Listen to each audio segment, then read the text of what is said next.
घराघरात आपली दुधावरची अशी काढली घालायची सोपी. काय आता पुढे करायचंय? आता हे मिश्रण आपल्याला 5 मिनिट थंड करून मिक्सर मध्ये ग्राइंड करून घ्यायचंय. हो, म्हणजे आपण ही ग्रेव्ही तयार केलेली आहे.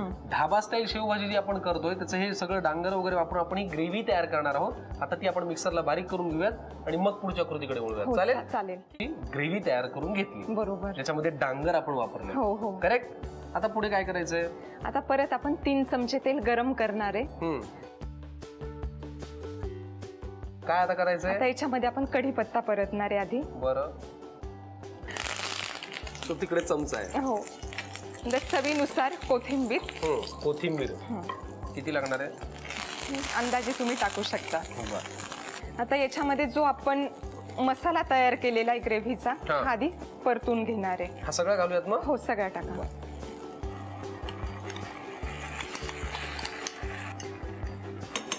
वा वा वा.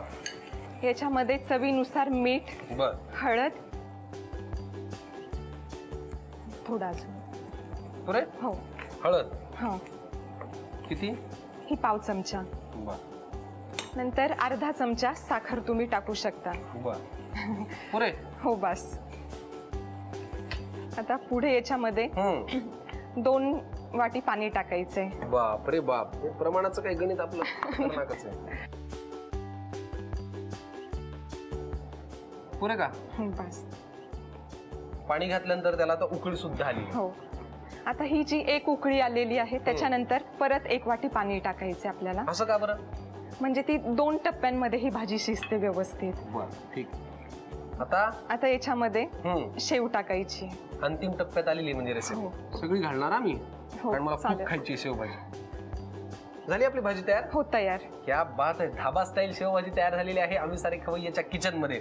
आपण जरा कोथिंबीर छान असं हो आपण गार्निश करून घेऊयात. आम्ही ते करून घेतो. तोपर्यंत तुम्ही लिहून घ्या साहित्य आणि कृती. धाबा स्टाईल शेवभाजी बनवण्यासाठी लागणारे साहित्य: टोमॅटो, शेवभाजीची शेव, कोथिंबीर, बारीक चिरलेला कांदा, मलाई, लाल डांगर, साखर, कढीपत्ता, कांदा लसूण मसाला, आलं लसूण पेस्ट, लाल तिखट, जिरं, मोहरी, हळद आणि मीठ. कृती: प्रथम कढईमध्ये तेल गरम करून त्यामध्ये जिरं, मोहरी, आलं लसूण पेस्ट, 1 वाटी बारीक चिरलेला टोमॅटो, 1 वाटी बारीक चिरलेला कांदा, 1 वाटी डांगर, तिखट, कांदा लसूण मसाला आणि 4 चमचे मलाई घालून सर्व एकत्र करून ग्रेव्हीचा मसाला तयार झाल्यावर मिक्सर मधून वाटून घ्यावं. फ्राईंग पॅन मध्ये 3 चमचे तेल गरम करून कढीपत्ता, कोथिंबीर, ग्रेव्हीसाठी वाटलेला मसाला, मीठ, हळद, अर्धा चमचा साखर आणि 2 वाटी पाणी घालून 1 उकळी घ्यावी. उकळी आल्यावर त्यामध्ये शेव घालावी आणि भाजी तयार करून घ्यावी. तयार शेवभाजी एका प्लेटमध्ये काढून सजावट करून सर्व्ह करावी.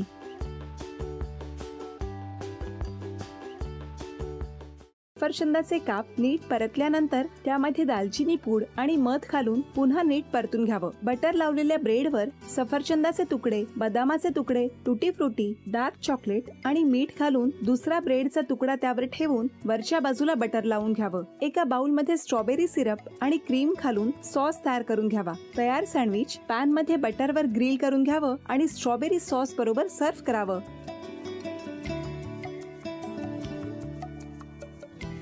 हे जेव्हा बोलत होते तेव्हा मी बघत होतो की या दोघांनी स्वतःचा संसार उभा केलाच, पण स्वतःच्या संसाराबरोबर अनेकांच्या आयुष्यात आनंद निर्माण केला.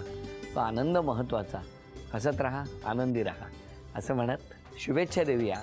आणि ही झी मराठीकडून भेटवस्तू डेव्हिड तुमच्यासाठी. अभिनंदन. आणि वहिनींना तथास्तू पुणे यांच्याकडून ही पैठणी. अभिनंदन.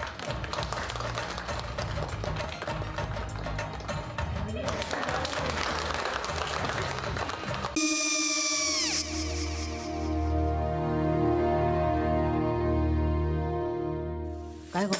काय झालं? काय झालं? काय आले मी निकाल लावून आली. हो, पण तिची आईच काय बोलली? तिला वाटलं का सगळ्या निशाने आपल्या चुका कबूल केल्या का? आई मी चांगलं सुनावून आली आहे. त्या तिची बाजू घेत होत्या पण मी लक्ष दिलं नाहीये. खूप झालं आता. चांगुलपणा खूप झाला.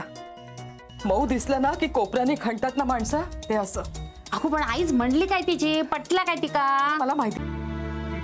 आई मी तुम्हाला नंतर फोन करते. हो चालेल. आणि आई बाबा जे बोलले त्याचं वाईट नका वाटून घेऊ. सॉरी. सॉरी काय त्यात? नेहा आले. आई मी येते. हो काकू येते.